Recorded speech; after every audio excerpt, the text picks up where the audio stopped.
the Spurs News Podcast, your home for all things Tottenham Hotspur. Now, here are your hosts. Hello everybody and welcome back to a new episode of the Spurs News Podcast. I am Sam. Joining me to discuss the mad world of Tottenham Hotspur, it's Stefan. Hello buddy, how we doing? Yeah, I'm good, man, and you? Yeah, not too bad, not too bad. Well, now, if we could just stop here, right? Okay. We've played 1-1-1, that's a 100% record, didn't concede a goal, everything looks great. Yeah, can we call it?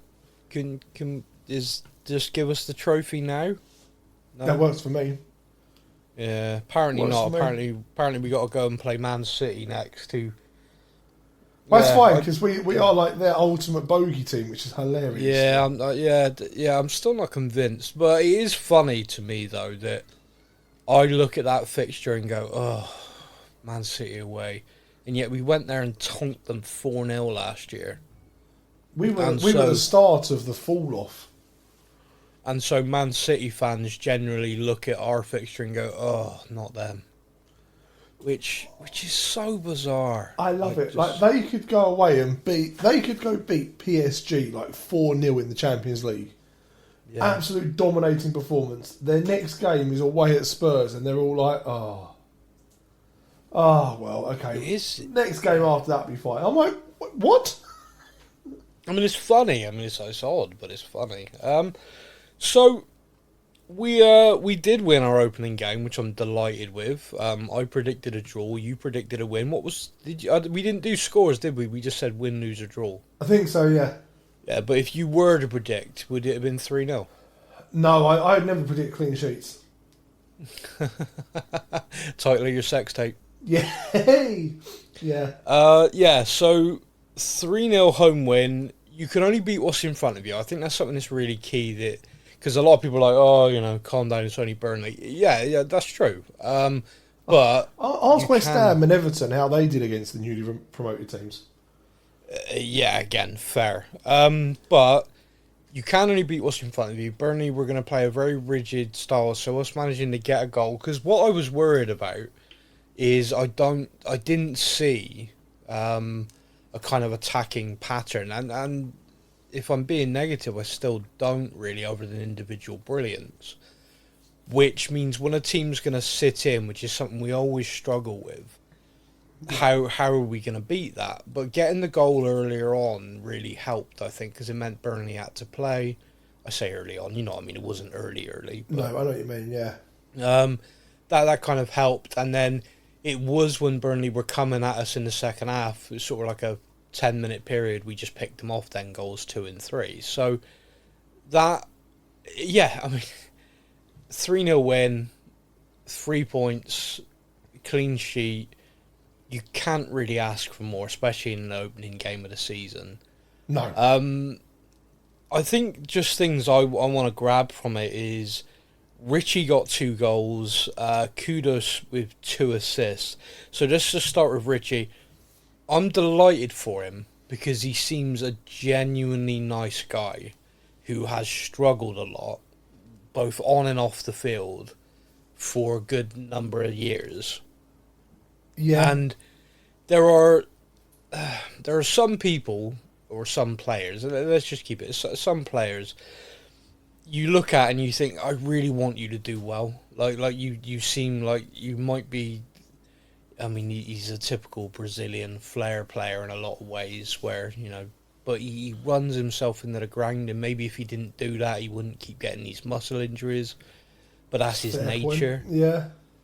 And I kind of just look at it and I just I want you to do well. Like, I want you to have, because they're again, and he has talked about it openly, and it appears to be a open secret. The club for the last 2 summers have said to him, if you want to leave, because you're not having a good time here, explore your options. And that was Ange last summer, Thomas Frank this summer, and he has options. He literally could be earning $1 million a week in Saudi without a doubt. Like that is clear to anyone with any sort of knowledge of football can see that that's there. There were clubs in Spain really interested in him. A couple of clubs in the Premier League really interested in him this summer, and he said no. He wanted to stay, and his reasoning behind it is kind of similar to Sonny in a way, which is where he feels a loyalty because he felt the club were very loyal to him when he was struggling with his mental health and like really needed to take some time away and stuff like that. And he feels like he's not repaid the fans, the club. He's not been able to show what his true self. So again, he's opted to stay. Now you can be cynical on that and be like, well, that's another year your contract run down. you know, and perhaps football and general things in life have made me that jaded. I could think that. Yeah, it's very easy to be loyal to someone for 200 and odd grand a week. He's not on that. No, but you know what I mean. Like when the players come out and say about their all this loyalty, it would be very easy to look at their contract and go, yeah, I could be loyal for that as well. But then if you're taking him as that way, then surely he'd be more loyal to the £1 million a week in Saudi. Oh yes. So yeah, I don't know. He comes across as that kind of personality where I do tend to think, yeah, okay, I get that. And if that is the case, then he started the season bloody well. He took both his goals well. The first was, it kind of looks like a real scuffed kind of finish, but it's actually a very good finish. Like if you watch it back, because he's not made a clean connection, but I think if you make a completely clean connection there, it doesn't actually go in. If that makes sense. No, correct. So it's a good finish, and then the second one is goal of the season contender on week 1. I've seen him do that for Brazil in the World Cup, if you remember. He did, yeah. And everyone was like going, "That's our Richy. Our guy did that." I remember when he did it at the World Cup, and the general consensus was, well, if he hadn't have had such an awful first touch, he wouldn't have needed to do the overhead kick. Oh, well, that's tough. I remember that and was like, oh, come on. Like, But he nailed that. Yeah. That goal against Burnley was special. I loved it. And there's always this element of kind of like, I'm just delighted that he's done it. Yes, very much so. He got 2 goals and they were both set up by the same man. His Premier League debut for us, home debut, is Mohamed Kudus. Me and you both had a similar thing, which is kind of like we felt that our wing and wide options were kind of stacked. We had other parts of the team that really needed attention more. Definitely. And so we were both kind of, this feels like a typical Tottenham, we need a lot to work on the squad this summer. I know, we'll buy wingers. We do have a thing of having to buy wingers, especially when like defenders are needed. It's very frustrating. And when it was announced that we'd signed him, I was beyond frustrated. Yeah. He is a player that I only saw in flashes at West Ham. One of those flashes being him being sent off for putting hands in our players' faces. Yeah. So I had very, very little interest in signing that player. Yeah. I think similar to yourself, really. Yeah. Didn't know a great deal about him, and I had zero interest in watching West Ham ever. So the only real frame of reference I had was what I'd seen against us. But I've seen, you see a lot of very talented players in odd games, but do they do it consistently over a season, which is something we're going to see. But as a debut goes in the Premier League at home, I don't think we could ask for a lot more. His control of the ball was phenomenal. He's the one constantly touch over the sideline, realised the weird crossed legs, catches the ball on his heel. Yeah, that was a bit nice.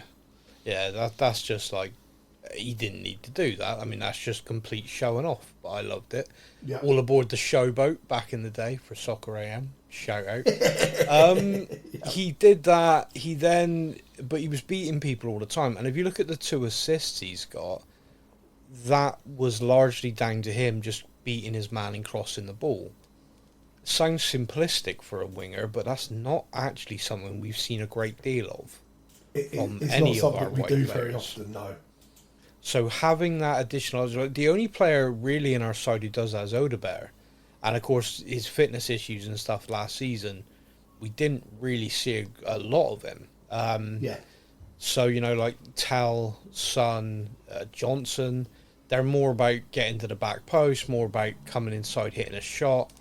So having that flexibility and having the ability to do that, I was really pleased. I really, really appreciated that performance from him.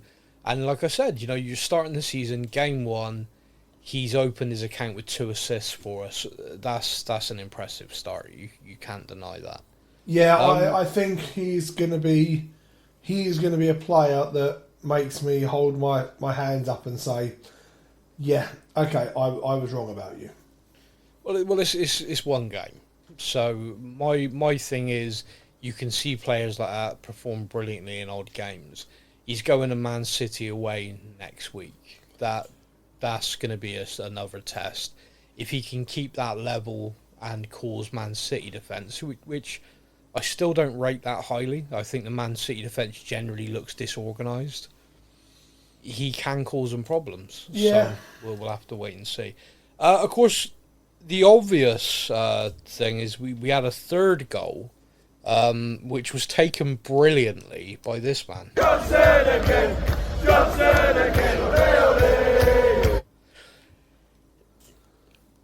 What do you think about that? Because it's just an interesting thing that Johnson was our top goal scorer last season.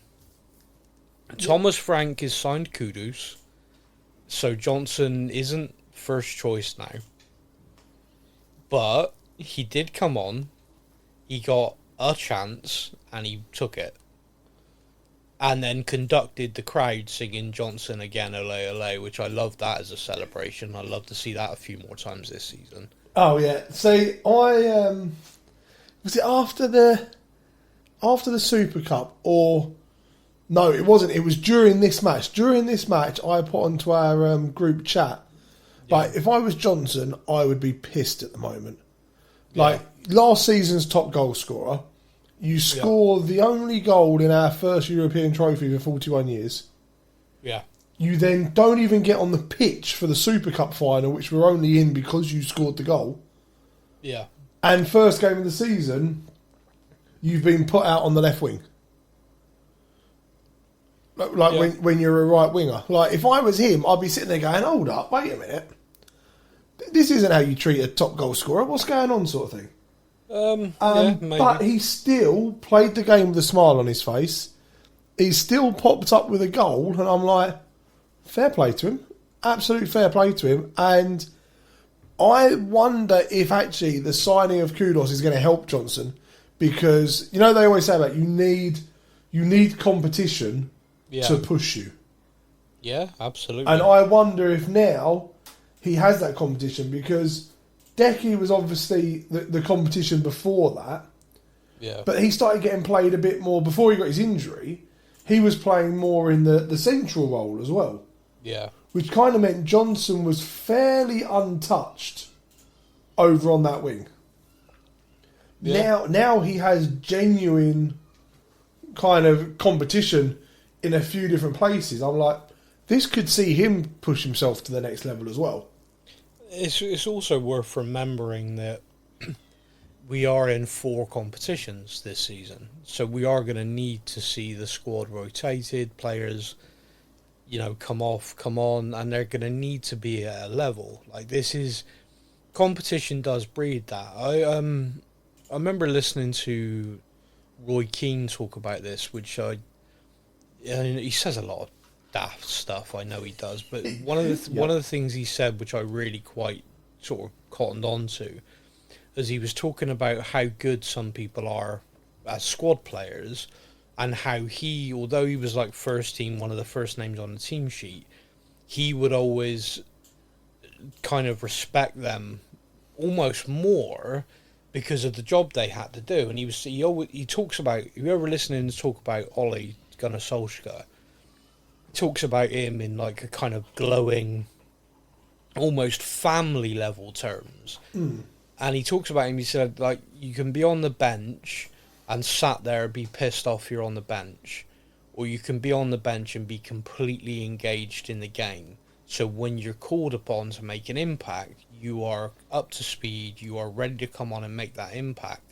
And you prepare yourself to make that impact.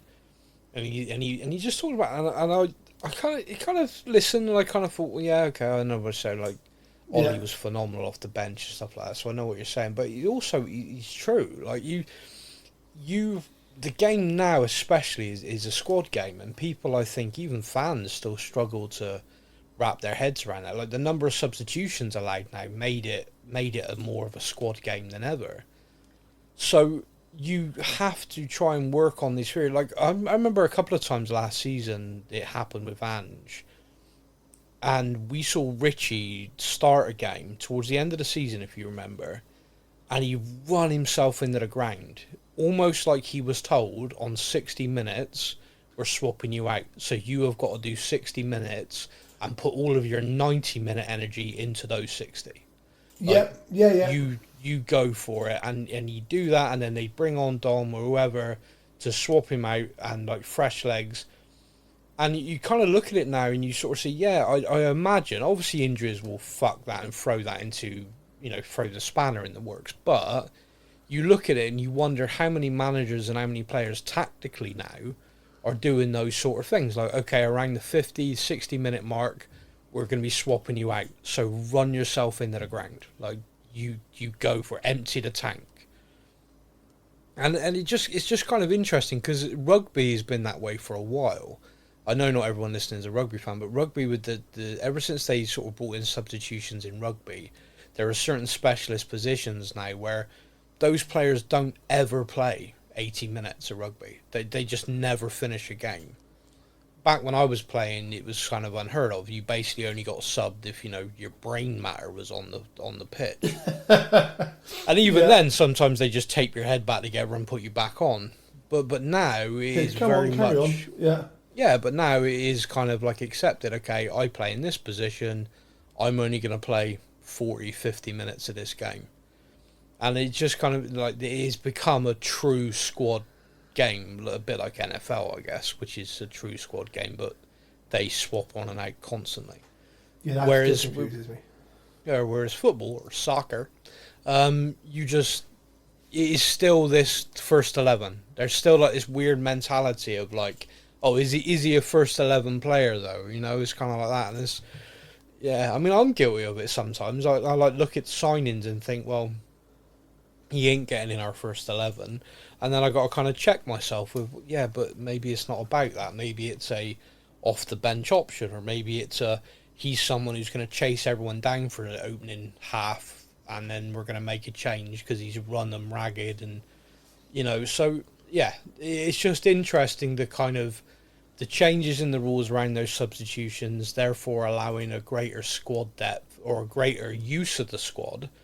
And it's just interesting tactically, and also in terms of squad building and signings and roles people play. I just think it's interesting. Yeah, I think, like you said, like it has become so much more of a squad game. Yeah. And you only have to look at teams like Man City over the last couple of seasons, where you look at their bench and like the team they're playing against, their entire starting 11 is worth less than the bench. Yeah. And it's like you need to now have not just these rotation options, especially like a four competition season for us this season. Not just that, you need to have rotation options for fitness, fatigue, for form. Yeah. We've seen before how I kind of touched on Migo Johnson, but slightly different. Like you've got a player who, let's just say Maddison, for example, is the only number 10 playmaker we've got. No one else in the squad can do it. Yeah. He's playing awful for like 4 or 5 games. He's hardly getting on the ball, wayward passes, everything else. Yeah. Every single week, he's sitting there going, well, I'm starting on Saturday because no one else can do it. You're exactly right, yeah. You need to have someone there. So, okay, right, you need to have a week off, regain your whatever, go back on. Or you need to go, look, you're not playing well enough. This guy's chomping at the bit. Yeah. You also, though, need a squad of players, so a bit like the super sub Ollie Solskjaer, you know. You need a player on the bench who you've got 20 minutes left of a game, it's not gone the way you wanted, you're 1-0 down, you need a player that's going to come off the bench and either completely galvanise the squad and get them all firing, or someone who's got a bit of magic in their boot that's going to get on the ball and ping a ball into the top corner. Yeah. Now, that player might not be able to do 70 minutes of a match, but you know you can bring them on for 20 and they're going to do something special. Yeah, and then it's also interesting around the kind of... yeah, I mean, you're right. Yeah, it just opens... It feels like it's opened loads more sort of possibilities and tactical options, which obviously the bigger clubs are going to be able to jump on because they can spend the money and sign the players. But also... there's an emphasis with this around developing players, I think, because you do have the squad rules, you know, homegrown and also club trained squad rules, which Tottenham are still falling way foul of. But you need to therefore have the academy to bring these players through. But also, with the way the squad game is now, the development of players can be less about, or can be more kind of like, okay, this kid we got coming through, he ain't a 90-minute workhorse in midfield, but he's up there, like 30 minutes against tired legs at the end of a game. He's like you just said, he's got a wand of a foot, you know, whatever. He actually has a role now. That you need something to happen from, or he's going to do it himself. Yeah, he actually has a role in this squad now. So it just feels like it opens more things up. It's interesting. So the 3-0 win isn't the only big news this week. And of course, we're talking about a new contract. And that new contract, Jed Spence signed a new deal. Yes. It was heavily rumoured he would. It was heavily rumoured that the club were offering him that. So it was kind of no surprise when it was confirmed. But still good. What a turnaround. We talked a little bit about this in the kind of, in our group chat, which, the kind of sliding doors moment where Genoa had an option to sign him for 12 million euros, but said he wasn't worth that. They then haggled with us, and we were willing to do a deal to sell him for £8 million, but we wanted it in one go. Like, that amount, we want it in one go, and Genoa wanted to break it down over 5 years. Jeez, yeah. And so we walked away.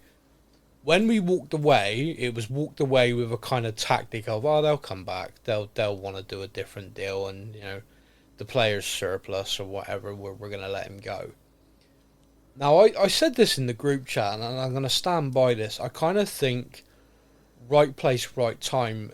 I think Ange was the perfect manager for him to come back into the fold and would allow him to play, would allow him to train, would kind of have this thing. Because I genuinely believe a Jose, a Conte, the other one, those style of managers, or assholes as they're also known, they just dismiss you, like, and you're done. Like, it doesn't You've only matter. got to look at Dele and Jose. Yeah, well, dark moments, but the whole thing around this is like, it just, he had to put the work in, like, and I think I remember Ange saying this, like, it clicks for players at different times. Like, oh, I need to be putting this level of work in every day. I'm not the shit, you know. Yeah. And it clicked. Ange gave him the opportunity. He then kept giving him those opportunities, and he just kept taking them. And right now, and I say this not as hyperbole, but I genuinely believe it, I don't think there's a better English fullback in the Premier League. And he's covering left back very convincingly. Yeah. And obviously he's right-footed, plays right back. So, like, if I was picking an England squad, he'd be in it for the sheer versatility for one, but also he's genuinely, I think, that good. So yeah, I was delighted he signed the new deal. I'm delighted for him because I think it shows you can turn it around and the hard work can pay off. I also like the fact it sends a real message to our academy players as well, which is I know he's not come through the academy. Just don't want anyone jumping on that thinking I'm getting that wrong. But it just sends this message of work ethic and earning rewards. I think he has worked hard to turn it around. He was given an opportunity, and he took it with both hands. Yeah. And I remember, I think like one of the first games he played, he got chucked in that inverted left back role, and I think we were all like, "That ain't gonna work, is it? I mean, I don't see how that's gonna." Yeah. Oh, and then he played and was like, "That was really good." Yeah. Massively. Yeah. And again, the start of this season, I'm like, okay, he's right-footed. He can play the inverted fullback thing, and he did that very well. Can he play a more traditional fullback role on the left, on the right? And yeah, he can. I mean, so like I said, I'm really pleased for him. I felt the new deal was justified. The club, for whatever reason, and I don't know this, and I've asked a couple of people who are involved with the club who I know, and they haven't been able to get an actual answer. There's just suspicion, so I'm not gonna share that. The club have stopped announcing contract lengths. So on new signings, new deals, it was always typical like Jed Spence signed a new deal till 2029. The club has an option for a further year. That would be the press release. Yes. And they've stopped doing that. It's now, I was signed a new long-term contract. I did notice. I have noticed this has now happened. It's like, oh, okay. No idea why, because Nottingham Forest do one silly thing about confidentiality, and now look at us. well, yeah, but like it's dumb because the player's manager will just tell whoever. Like it's like the player knows how long he's got left. If he's running, like it just feels like dumb, and all the press have gone straight to the agents. The agents have told them, and the press have reported it. So it just feels really stupid, like or petty, or I don't know what it is, but it's annoying. It's like just like stupid. Like tell us, like because the player signs a new deal or he signed a new contract. For all we know, he's just signed better wages. He's not added a year or anything. Like we have no idea now, and as fans, that's kind of we'd like to know. No, I understand that. It's like how much if we lock this player down or not. But Jed, based on all the reporting, is 2029, and the club has an option to extend that to 2030. So he's dedicated his best years to staying at the club, which is phenomenal. And like I said, it was heavily reported that was happening, so it's just good to have that confirmed. But it wasn't the only new contract this week, and to say this other one wasn't being reported is an understatement. I don't think it even was out anywhere that he'd been offered a new deal yet, or that talks were happening. But Cuti Romero signed a new deal at the club. Again, not confirmed by the club, but confirmed by journalists. It's a 4-year deal. Yep. Which means he has literally tied himself to us for his prime years. He has decided, yep, this is the club for me. I'm sticking around. Now, I know anyone who listens to the podcast knows I've had some very up and down moments with Romero. Yeah. But given his form when he played last season and the commitment he's now just shown, I genuinely believe this could actually be our best signing of the summer. Well, it's a big statement in itself. I mean, it certainly, I think it helps the squad massively, and also helps probably with players that we're looking and talking to, like the kind of stability.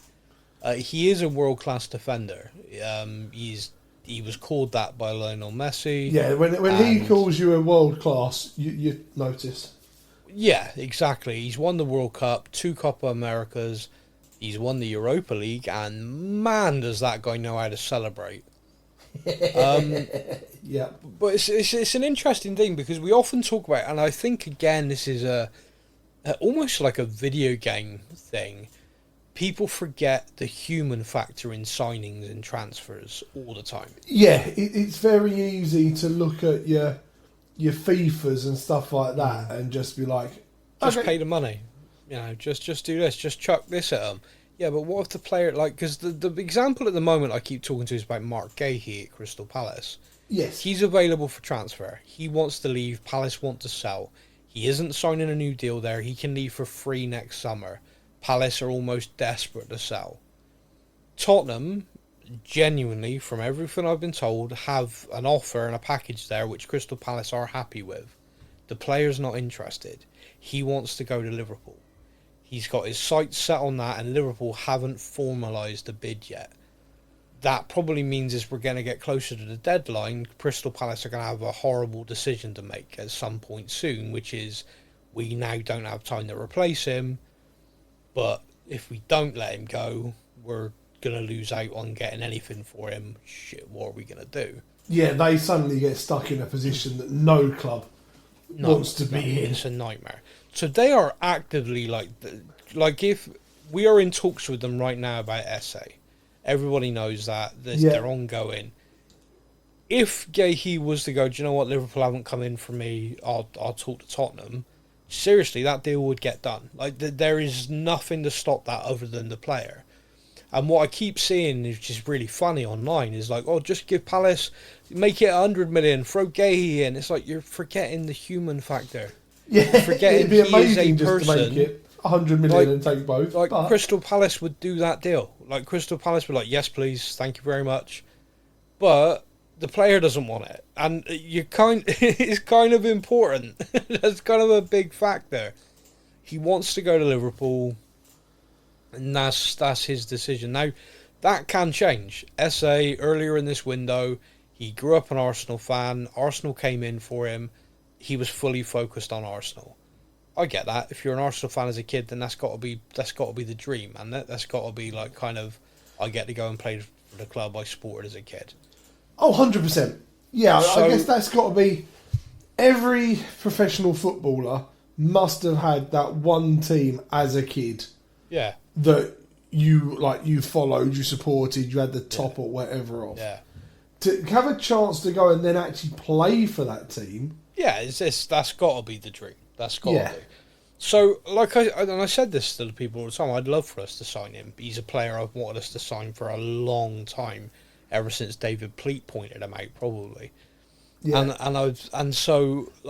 as soon as you hear that, it's like, okay, well, that's obviously not going to happen then. When Arsenal kind of messed him around a bit, which is kind of, we're definitely going to sign you unless so-and-so signs a new deal. Oh, they've signed a new deal, therefore, okay, we'll give Palace 30 million for you, and it obviously pissed him off, pissed Palace off. And then we've come back in, look, we know you weren't interested before, but we like you, this is the role, Thomas wants you to do this, and he's gone, I want to join you. There's two parts to this which I kind of like. One is, he's a player I really rate, and I think he really adds something to us as a squad, as a team. And two, there's going to be part of him that's just pissed at Arsenal now. There is 100% going to be part of him that's going to have that, and that is a perfect drive for me. Be angry at everyone you like. If you're going to join us, have that little bit of anger for them. Perfect. Welcome aboard. So that deal is close to being wrapped up from everything I'm told, which would be great. But yeah, the Gahey thing is the human factor. People have got to remember the human factor. And when I bring this all the way back to Romero, you'll notice in his contract, and by the way, if you follow him on social media, he is a family man, which as an absolute psychopath on the pitch is surprising. Yes. He is just this absolute nutter on the pitch, and he walks off and appears to be dad of the year, this wonderful guy. Yeah. And everyone keeps talking about how great he is, how nice he is. And I'm like, oh, okay. This is the guy that I just watched punch Richarlison in the back of the head because he scored a goal. Yeah. Yeah, well, he deserved that. It was a good goal. You deserve a concussion if you score good goals. But yeah, his family were all there at the contract signing, and then there's a couple of really decent articles that have come out because he doesn't like speaking in English interviews. He feels like Ironically... Oh, come on. Did you have the same reaction to me when the video went out of him sat there talking about it? And I'm like, oh, he speaks perfect English. It's been said, like, because I remember Sonny saying for a long time, he can communicate clear. Like when Romero has something to say, all of a sudden his English is brilliant. But the rest of the time he's just like, what? Speaky Inglesi. Like he just likes to. But you misdirect a pass, and he'll tell you exactly what he thinks. Yeah, exactly. Yeah, you make a mistake, and you will hear about it. So I always kept that in the back of my mind. Is like, okay, all right, that's probably true. I get it. But he doesn't like the press. He doesn't like doing media. He has a couple of journalists he's known since he was a kid in Argentina who he will speak to. But it also turns out that they now potentially misquote what he says. Well, is it a misquote or is it a translation error? Because, of course, it is all done in, like, Spanish. And the thing that's really interesting is the interview at the back end of last year, which we all kind of looked at when, he's leaving, where he basically said he wants to go play in Spain. The question and the answer now has been given a greater context. If you were to go to another league, what league would you want to go to? It would be Spain, because I've played in Italy, I've played in England, and I think playing then in Spain would be like the top European leagues, and then I'd like to retire back in Argentina. That is a very different answer to the one that got aggregated and translated from that interview. I'm going to Madrid, bitches! Yeah. That was basically it. No secret Atletico Madrid wanted him. No secret they don't have the money to sign him. Yeah. And we literally just said, look, this is the value. If you're not going to get close to that, hit it. Don't even bother talking to us. The player, from again, just from the reporting, was happy with that valuation. He looked at it and went, yeah, no, they're not being unreasonable. The club are, and I've said, like, if the club accept an offer, I'd be interested because I've not played in Spain before. Playing under Simeone, yeah, that's a box ticked. But okay, they're not interested in me, no problem. My family and me are ridiculously happy here in London. We're settled. Yeah. And here's the thing as well. A lot of players come out with that. I love this club. I love this club. Yeah. And we've kind of talked about it before. Like, I don't fully get it sometimes. Like, some of these players kind of like, Madders is fully Tottenham. Like, he's played for a few clubs in England and he signed for us. He wasn't a Tottenham fan as a kid or anything, but he is so Tottenham now. His kids are singing "Can't Smile Without You" on his social media. Like, he's so fully Tottenham. And then you've got Romero the exact same way. And I don't know what... I think for all the criticism and all the problems people had with Ange, he was the perfect manager at that time to rebuild a squad ethic and rebuild a kind of family environment, and this kind of all of them together, like, really are seemingly very close and all seemingly love the club. Yeah. And Romero, like, I love this club. I love it here. This is brilliant. It's perfect. I was happy to sign the new deal. And again, what I'm told is from the moment the club said, hey, we want to talk to you about a new contract, to him signing was 2 days. There is we want a new contract. Yep. Yeah, literally. He's like, yeah, okay. Sat down, agent worked out with them in less than 2 days, and he was signing it. And that's why it didn't get leaked. No one knew. Literally he said, look, the window's coming up to closing. We want to talk to you about a new deal. He said yes. Agent said client would like X amount of money. Club said yep, and we want to do it over 4 years. Players said yep, and it was done. Easy peasy, isn't it? Yeah. But it's only easy when everyone wants the same thing. Like, literally, I like contracts, everything. It is only easy when everyone's pulling in the same direction. So yeah, very true. I mean, if you go to someone and go, right, we want you to sign this new contract, and they're there going, oh, I could sign it, but what are my other options available at the moment? And because it's really important to realise as well, if he'd said no and he was going to run his deal down, then next summer he'd only had a year left on his deal, and so many clubs would have been in for him. He'd have had so many options. So the fact that he's taken that, he's given up that power, that strength, because he is so happy. And a large part of that is the human factor. His family's happy, his kids are happy, he's happy. And also, you can't underestimate the impact of winning that Europa League trophy, I don't think.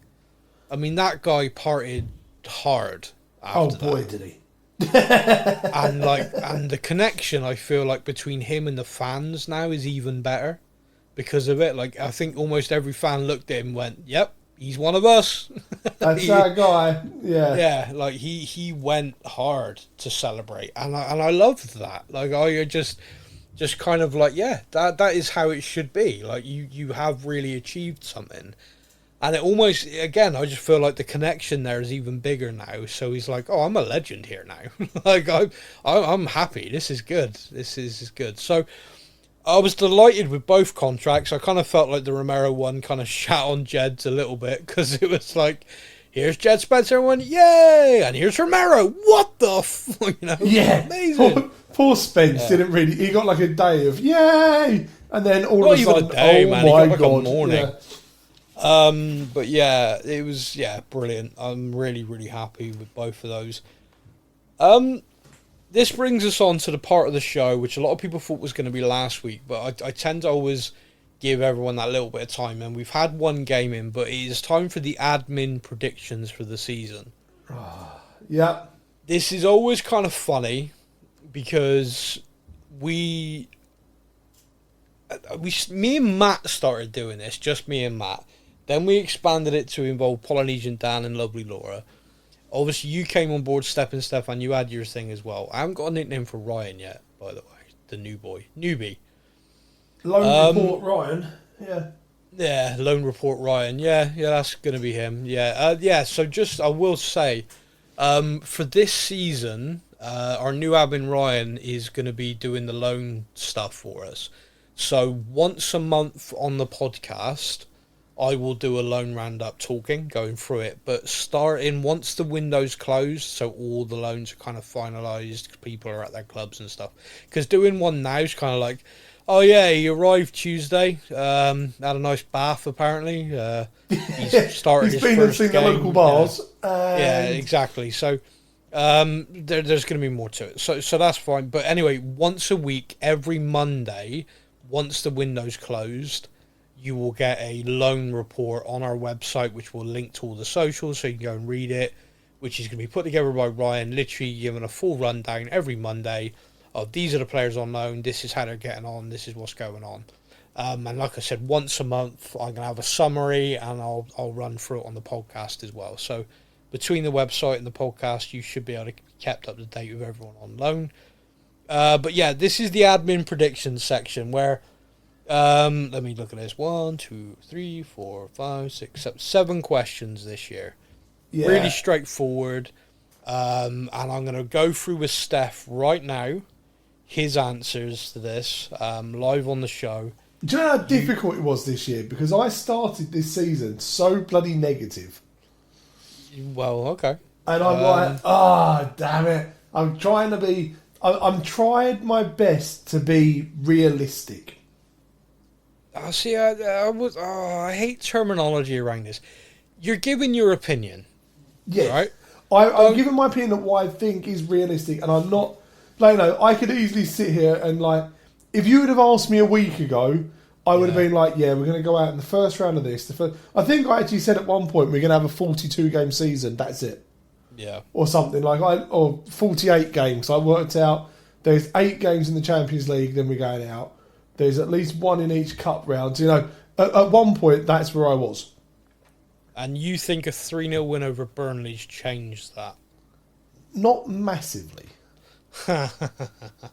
Okay, so, Stefan, can you let me know what you think our final league position will be in the 2025-26 season? 7th. Okay, let me just make a note of that. Which I believe will get us into the Europa Conference League. I don't know. We'll have to wait till the end of the season because it varies. Oh god, it could all bounce around all over the place.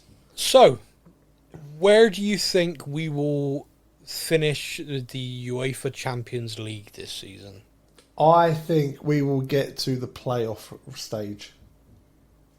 Oh, okay, so the playoff round after the group stage. Yeah. Okay. You're the only person who have said that, by the way. Oh, really? Where do you think... Am I optimistic or am I pessimistic? FA Cup. FA Cup. This is so difficult because we could get drawn against, Dorking Town. Yeah, of course. Or and Chelsea. they knock us out. Yeah.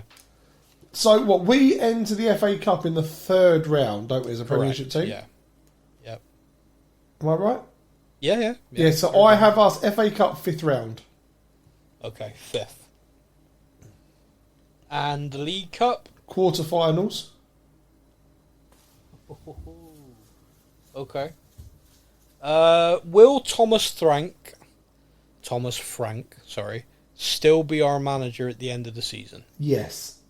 Yes. Okay.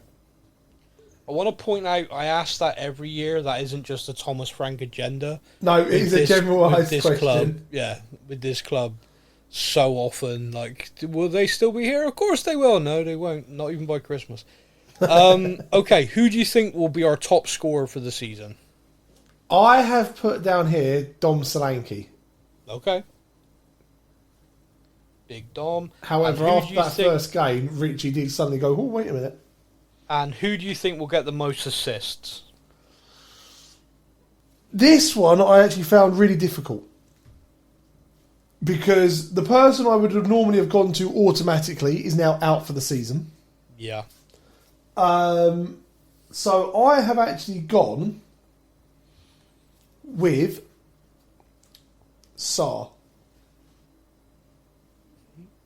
Okay. I saw him play a few times in pre-season, Yeah. and it looks like Frank is going to have him playing a bit higher up than we've seen before.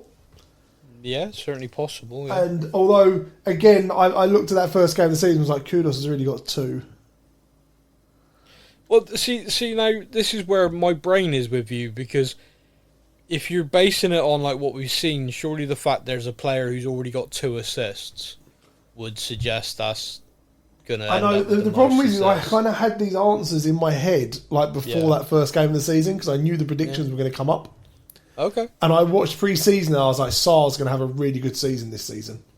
Yeah. Okay. But yeah, Kudus has got those 2 already, and I'm like, So I can now bring you the answers from the other admins. Watch me look like a dick. Mate, you don't need that to look like a dick. Don't worry about it. So Polynesian Dan has said he believes the final league place will be 7th. Oh. Just like you. He believes we will leave the Champions League at the group stage, so he won't even make the playoff. Oh, God, okay. He believes we will actually reach the quarter-final of the FA Cup, and he believes we'll reach the semi-finals of the League Cup. He believes Thomas Frank will indeed still be the manager at the end of the season. Like you, he's backing Dom Solanke to score the most goals. Unlike you, he's gone for Mohamed Kudus Which for is the assists. sensible option. Yep. It would seem to be, yes. Okay. Now on to lovely, luscious, beautiful and wonderful Laura.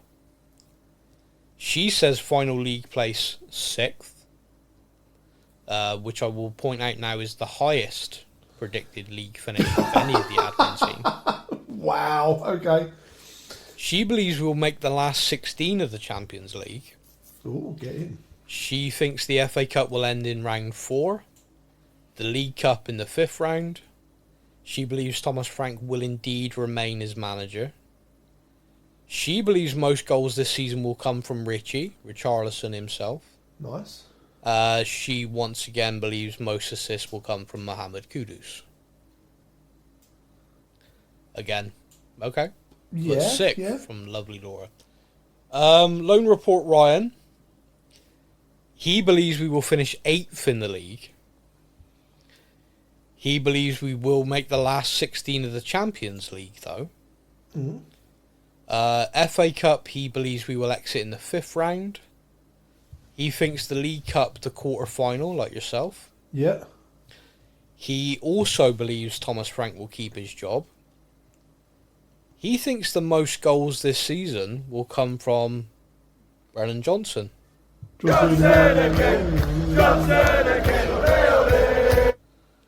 And he thinks most assists. Do you wanna predict this by any chance? Oh, I'm going to guess he has gone for Pedro Porro. He has gone for Mohamed Kudus. good, By the way, yeah. Porro wouldn't be a bad shout. I'd actually back him higher than Sarr. Yeah, I know. But, yeah. Can I change my so- answers? No, not now, not ever. I'd like to go to Porro. So now we go to me. Which I know a lot of people are going to be This is the one I've been waiting for. deeming like a kind of nails on a chalkboard. I believe our final league finish is going to be 10th. Yep, I predicted that. I believe we will not get out of the group stage of the Champions League. I think we're going to get knocked out in the third round of the FA Cup. Jesus Christ. I think we'll get knocked out in the fourth round of the League Cup. I'm going to skip over one.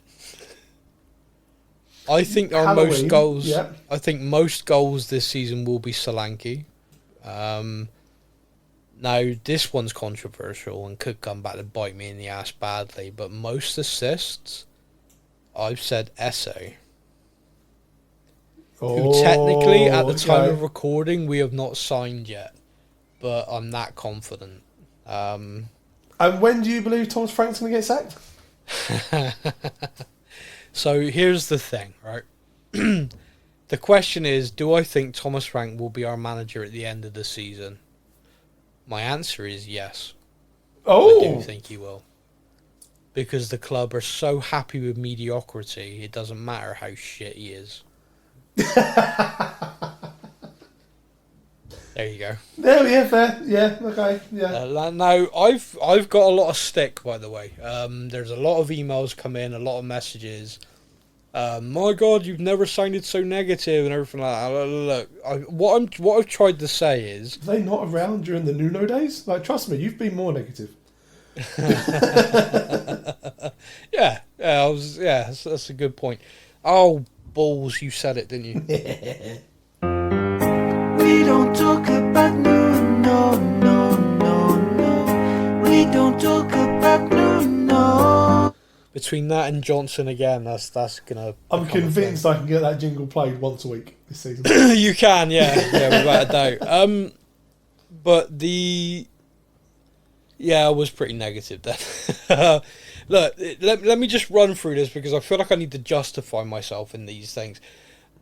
Thomas Frank's never finished above mid-table at Brentford, and now in theory he's working with a better squad, he's working with more money, etc, etc.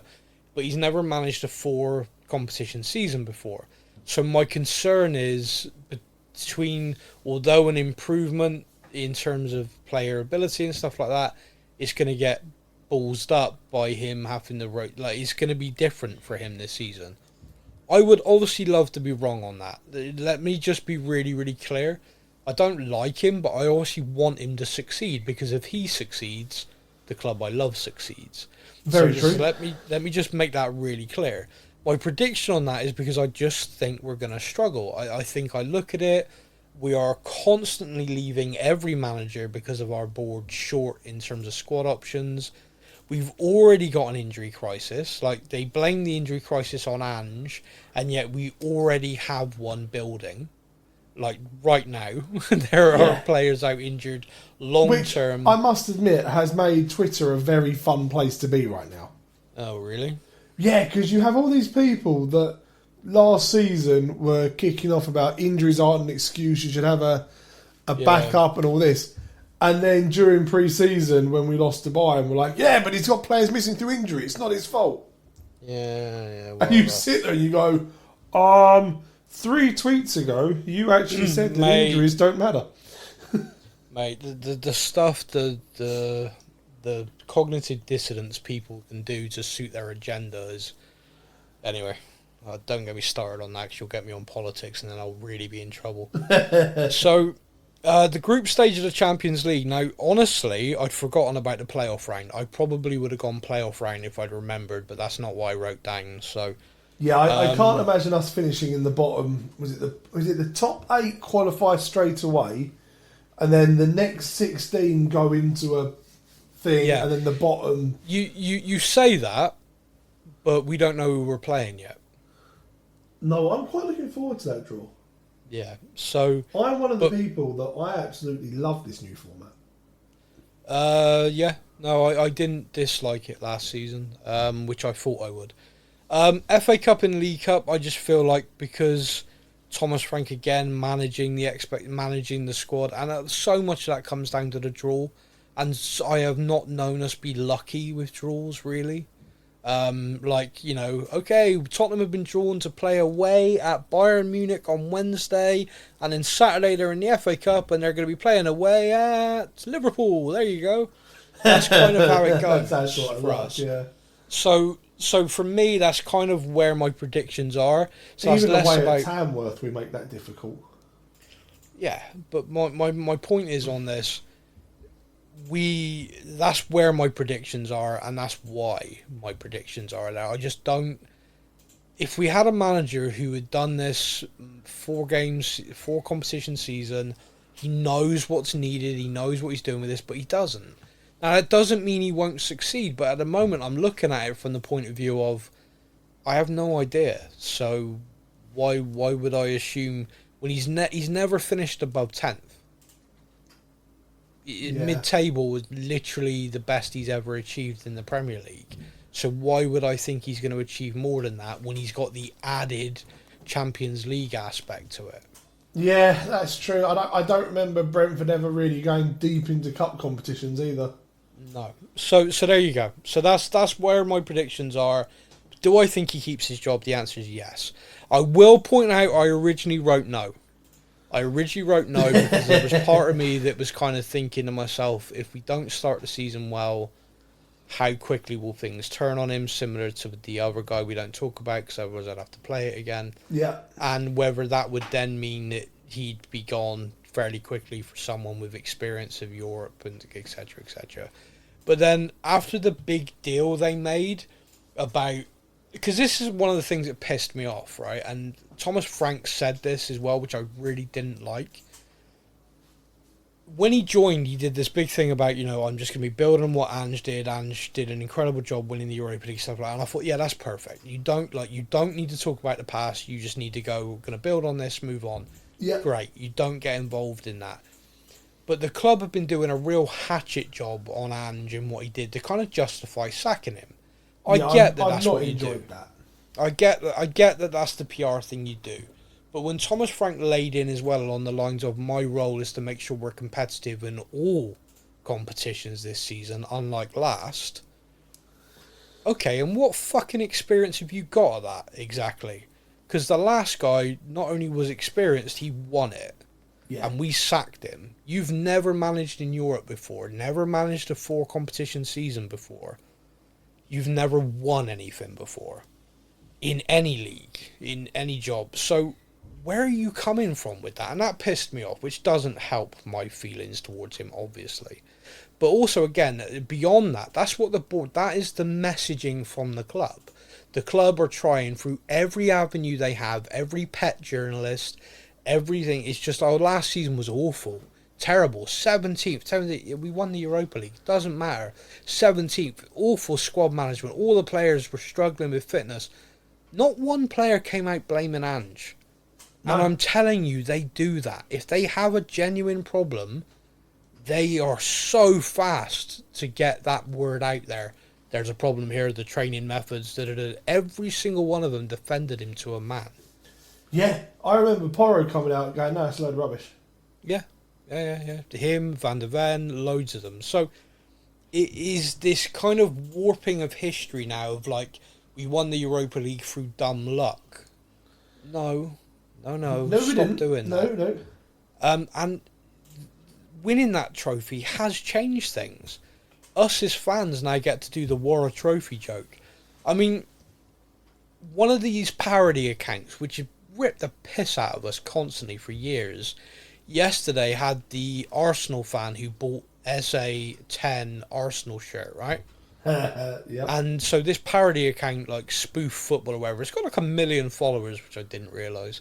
I only see it every now and again. Retweeted that and put, luckily, Etse decided to go to a club that wins trophies.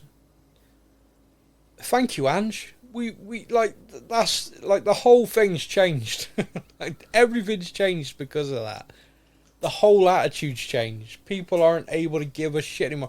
I saw another one where, like, we were close to signing someone, and a guy wrote in the comments, "Oh, signing for Tottenham, going to retire from winning things." And, like, every reply was like, "Are you a moron?" And just pictures of us with the Europa League. And it's like, yeah. It's done. So yeah, look, I felt like I had to justify my picks because I keep getting hammered for being negative, but there we go. That is the admin predictions. I will keep them. We will traditionally on the Christmas special we go through them as a kind of like, this is what we predicted for the end of the season. How are they looking? And then obviously on the last show of the season, we will know how right or wrong we were. I think last season, I think all of us were absolutely shocking. Well, none of us got the league place right. I know that. No. Dan said we'd win the Europa League. He did. Polynesian Dan called that right away. He said the new format, Champions League clubs aren't dropping into it. We're gonna win it. And man, have I not heard the end of that. Like, anytime I'm arguing with him, which is a lot, I just get, yeah, well, we won the Europa League, you know. I called that. So, but anyway, thank you to everybody for listening. That is our show. The next game is Manchester City away. We will be back next week to discuss it. Yeah, I don't think there's anything else. Anything else you want to chat about before we wrap up? No. No, we've not sold anyone else. We've not signed anyone else yet. No, I think we're... No? Okay. Thank you, everybody. You all have a good day. Take care. Thanks for listening. We'll be back next week. And come on, you Spurs. Thank you for listening to the Spurs News Podcast. We hope that you enjoyed the show. Stay up to date with all things Tottenham. Follow us on social media. All links are in the podcast description.